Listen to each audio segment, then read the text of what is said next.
Hello दोस्तों, मैं हूँ एसपी। आप सभी का स्वागत है हमारे चैनल पे। अब दोस्तों रिसेंटली मैंने एमएक्स प्लेयर पर रिलीज हुआ लूट कांड नाम की एक सीरीज को देखा है,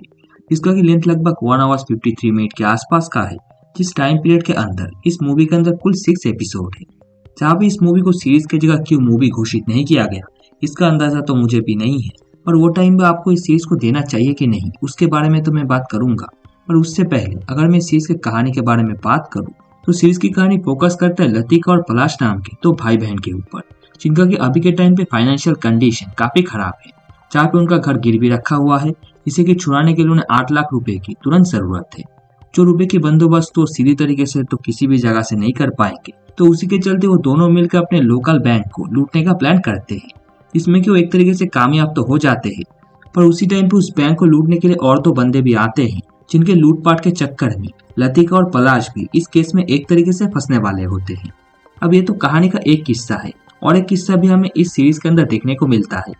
जहाँ पे कई साल पहले लतिका और पलाश का फादर, जो कि एक लोकल गैंगस्टर बर्मन के लिए काम करता था, तो बर्मन का कई सारा इलीगल गन्स जो कि करोड़ों में बिकने वाला था, तो उन सारे गन्स को उन्होंने किसी जगह पे छुपा दिया था, जिसके बारे में जानने की कोशिश तो बर्मन ने किया था, बट उसमें वो सफल नहीं हुआ, और इस चक्कर में लतिका के फादर का मौत हो चुका था। अब कहानी के प्रेजेंट टाइम में ये जो गन का पहलू है वो भी सामने आता है, और इन सारी चीजों का जो एक मिक्स्ड अप सिचुएशन क्रिएट होता है,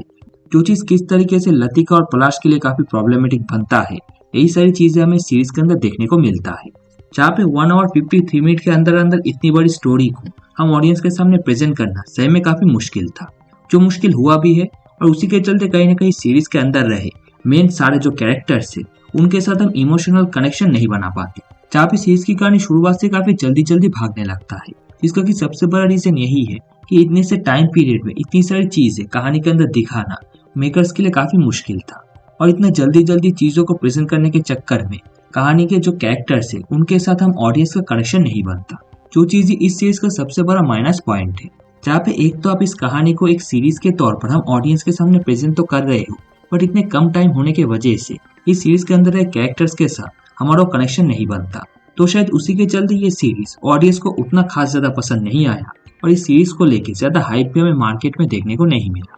तो इन्हीं सारी चीजों को देखते हुए लूट कांड सीरीज को लेके मेरा ओपिनियन तो यही है कि इस सीरीज को आप देखो या ना देखो, इससे खास कोई फर्क पड़ेगा नहीं। जहाँ पे सीरीज के कहानी में काफी सारे एलिमेंट्स तो थे, पर उन्हें जल्दबाजी में प्रेजेंट करने के चक्कर में ये सीरीज इतना खराब निकला है। तो दोस्तों यही है लूट कांड सीरीज को लेके मेरा ओपिनियन, जो कि अगर आपको पसंद आया है तो वीडियो को लाइक जरूर करना, चैनल पे ना सब्सक्राइब करके बेल नोटिफिकेशन को ऑल पे सेट कर देना, ऐसे ही मूवी और सीरीज के रिव्यूज जानने के लिए। तो चलो मैं मिलूंगा आप लोगों से नेक्स्ट वीडियो में, तब तक के लिए टाटा बाय बाय।